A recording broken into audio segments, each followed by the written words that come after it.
प्रिय विद्यार्थियों नमस्कार। मैं डॉक्टर चंदन प्रकाश, व्याख्याता इतिहास विभाग, वीर विरमदेव राजकीय स्नातकोत्तर महाविद्यालय जालोर में अपने पर्सनल यूट्यूब चैनल पर आप सभी का हार्दिक स्वागत करता हूं। प्रिय विद्यार्थियों, आज हम BA part first paper second के अंतर्गत सैंधव धर्म का विस्तार से अध्ययन करेंगे।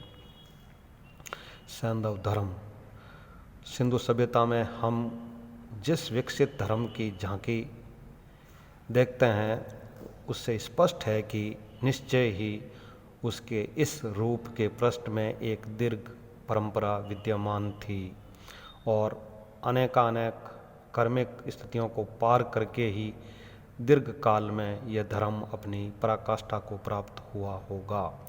यहाँ हम सिंधु सभ्यता के धर्म के विभिन्न पक्षों का विस्तार से अध्ययन करेंगे। यद्यपि यह विवेचन अनुमानों पर ही आधारित है, क्योंकि उत्खनन में ऐसी सामग्री उपलब्ध हुई है जिससे सिंधु प्रदेश के प्राचीन निवासियों के धार्मिक जीवन पर पर्याप्त प्रकाश पड़ता है। इन लोगों की धार्मिक भावनाओं का ज्ञान हमें मोहरों, ताम्रपत्रों तथा पत्थर, मिट्टी एवं धातु की मूर्तियों से होता है। इनकी धार्मिक धारणा का स्वरूप निम्नलिखित था। नंबर 1 है शिव की उपासना। हड़प्पा में एक ऐसी मोहर उपलब्ध हुई है जिसमें त्रिमुख देव की मूर्ति अंकित है। यह मूर्ति योग मुद्रा में प्रदर्शित की गई है और सिंहासन पर स्थित है। यह देव 4 पशुओं अर्थात हाथी, व्याघ्र, 12 सिंगा तथा महिष के साथ प्रदर्शित किया गया है। इस मूर्ति के शीश पर 2 सींग प्रदर्शित किए गए हैं। सर जॉन मार्शल के विचार में यह शिव की मूर्ति है। अपने मत के अनुमोदन में उन्होंने 4 तर्क दिए हैं। उनका पहला तर्क यह है कि शिव त्रिकालदर्शी तथा अंतर्यामी है। इसी सत्य को प्रदर्शित करने के लिए सिंधु घाटी के प्राचीन निवासियों ने उनके त्रिमुखों की कल्पना की। दूसरा तर्क यह है कि हिंदू धर्म में शिव अपनी योग साधना के लिए प्रख्यात है। इसी से सिंधु घाटी के प्राचीन निवासियों ने उन्हें योग मुद्रा में अभिव्यक्तित किया है। तीसरा तर्क यह है कि शिव को पशुपति की संज्ञा दी जाती है। इसी के कारण हड़प्पा की मोहरों में भी यह देवता पशुओं के साथ अंकित किए गए हैं।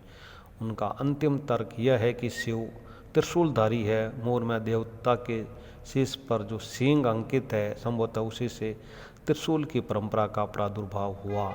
इस प्रकार जॉन मार्शल का कथन ठीक लगता है, क्योंकि शिव को ही त्रिशूलधारी, योगीश्वर, त्रिनेत्र, त्रिमुखी और पशुपति आदि नामों से पुकारा जाता है। और वहीं भाव चित्र में स्पष्ट दिखाई देता है। चीनी मिट्टी की एक अन्य मुद्रा भी मिली है जिसमें योगासीन एक व्यक्ति का चित्र है। उसके दोनों ओर एक एक नाग तथा सामने 2 नाग बैठे हैं। शिव का संबंध नागों से भी है, अतः विद्वानों का मत है कि नागों से घिरा हुआ ये योगी का चित्र भी शिव का ही है। एक अन्य मुद्रा में एक धनुर्धारी आखेटक अंकित है। अनेक विद्वान इसे किरात वेशधारी शिव मानते हैं, जिसमें उन्हें शिकारी के रूप में दिखाया गया है। खुदाई में जो सींग वाली पुरुष आकृतियाँ प्राप्त हुई है वे भी शिव के अन्य रूपों का प्रतीक मानते हैं, परंतु अभी यह कह पाना बड़ा मुश्किल है कि उस काल में यह देवता किस नाम से पूजे जाते थे तथा यह देवता कौन है।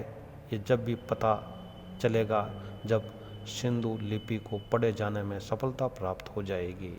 नंबर 2 है मातृदेवी की उपासना। अनेक ऐसी मोहरें तथा मूर्तियाँ प्राप्त हुई है जिनमें खड़ी अर्धनग्न नारी का चित्र अंकित है।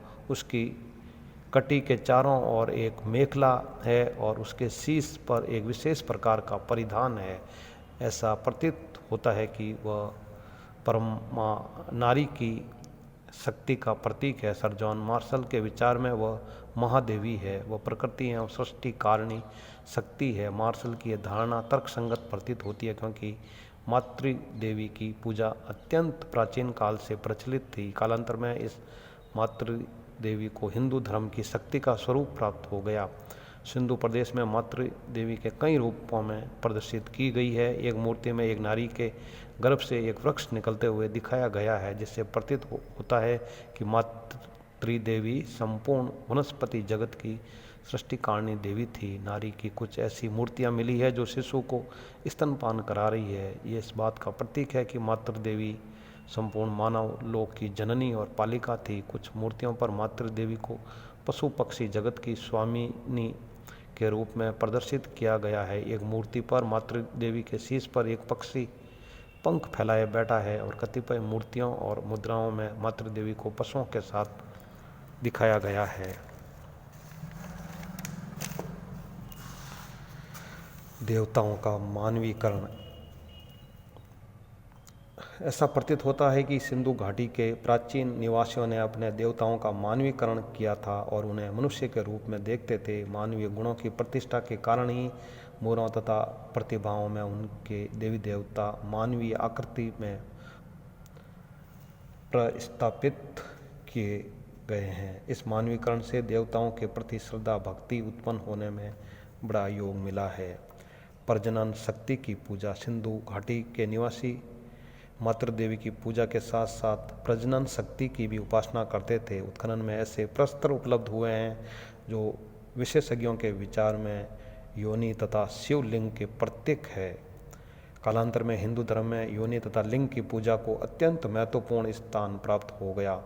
अतएव यह अनुमान लगाया गया है कि पशुपति शिव के उपासक सिंधु घाटी के प्राचीन निवासी योनि तथा लिंग की प्रतिमा बनाकर प्रकृति की प्रजनन शक्ति की पूजा करते थे।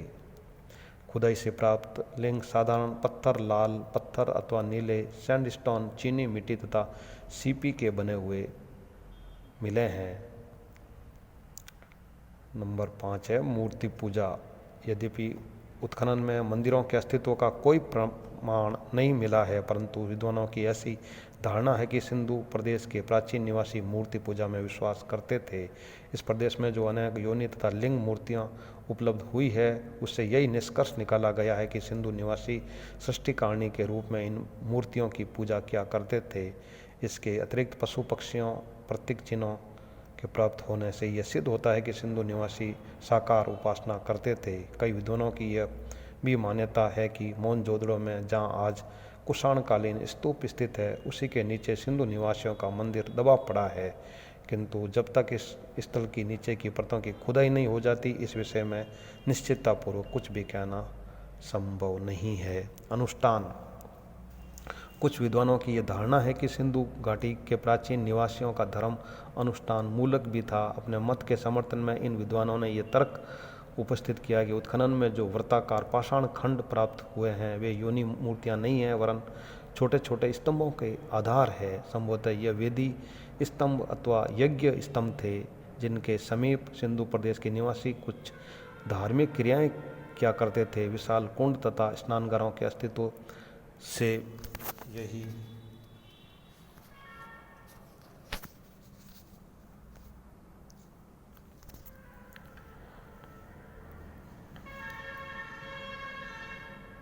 आभासित होता है कि ये लोग धार्मिक समारोह किया करते थे और उस युग में भी धार्मिक रूढ़ियों तथा अनुष्ठानों का सूत्रपात हो चुका था।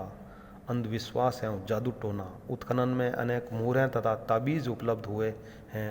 इनकी उपयोगिता अत्यंत संदिग्ध मानी जाती है। विद्वानों ने अनुमान लगाया कि सिंधु निवासी भूत प्रेत आदि में विश्वास रखते थे और उनके प्रकोप से बचने के लिए ताबीजों का प्रयोग करते थे। संभवतः कल्याण, लाभ व अनिष्ट निवारण के लिए भी प्रयोग करते थे। अतः सिंधु प्रदेश के प्राचीन निवासियों के धर्म में अंधविश्वास का समावेश था। नंबर 8 है पादप पूजा। सिंधु निवासियों की मोहरों तथा मिट्टी के बर्तनों पर पीपल, बबूल आदि वृक्षों की आकृतियां अंकित है। इनसे प्रतीत होता है कि सिंधु निवासी वृक्ष पूजा भी करते थे। लोग वृक्षों को पवित्र मानकर उनकी पूजा करते थे। मुद्राओं पर पीपल के वृक्ष के चित्र पर्याप्त संख्या में अंकित हुए मिले हैं, इसलिए ऐसा अनुमान है कि सिंधु प्रदेश में पीपल का वृक्ष सबसे अधिक पवित्र समझा जाता था। लोगों का विश्वास था कि पीपल के पेड़ में सिंधु घाटी का मुख्य देवता निवास करता था। मोहनजोदड़ो से प्राप्त एक मोहर पर एक देवता को पीपल के वृक्ष की दो शाखाओं के बीच खड़ा हुआ दिखाया गया है और उनके पास ही एक विनीत उपासक भी अंकित किया गया है। संभवतः यह पीपल का वृक्ष है जो अब भी हिंदू समाज में पूजा जाता है। खुदाई में एक मुद्रा मिली है जिसमें दो जुड़वा पशुओं के शीश पर 9 पीपल की पत्तियां दिखाई गई है। एक मुद्रा पर एक नारी के दोनों और 2 टहनियां अंकित है और उसके सम्मुख पत्तियों को मुकुट धारण किए एक आकृति झुकी है। सर जॉन मार्शल इस मुद्रा पर अंकित स्त्री को वृक्षों की आत्मा देवी मानते हैं। कई वृक्षों के नीचे बलि दिए जाने के दृश्य भी दिखाई पड़ते हैं। सिंधु प्रदेश में वृक्षों को प्राकृतिक रूपों में तो पूजा ही जाता था, परंतु वृक्षों को किसी देवता रूप में भी पूजा जाता था।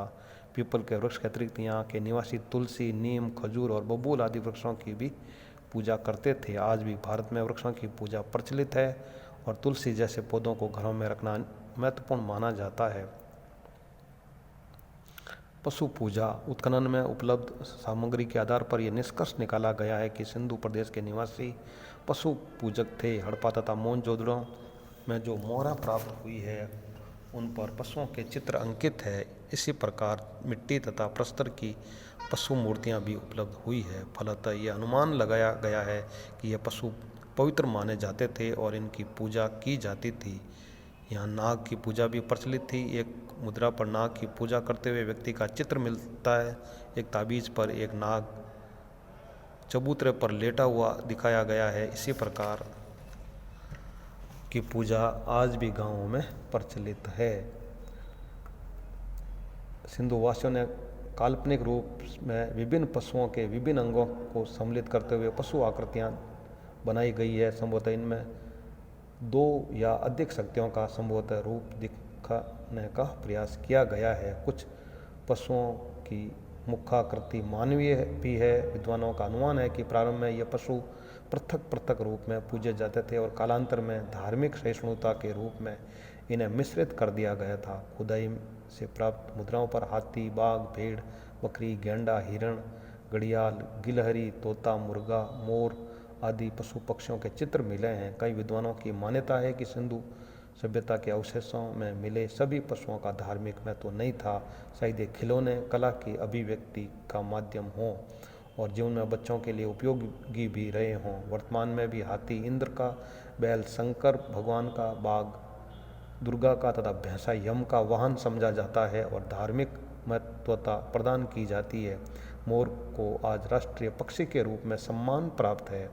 सिंधु सभ्यता में जो भी पशु खुदाई से प्राप्त हुए हैं उन्हें हम 3 श्रेणियों में विभक्त कर सकते हैं। प्रथम 3 श्रेणी में पौराणिक पशु आते हैं जो अर्ध मानवीय तथा अर्ध पाश्विक है। दूसरी श्रेणी में वे पशु आते हैं जो पौराणिक तो नहीं है परंतु बड़े ही विलक्षण तथा असाधारण है, जैसे एक सींग के पशु।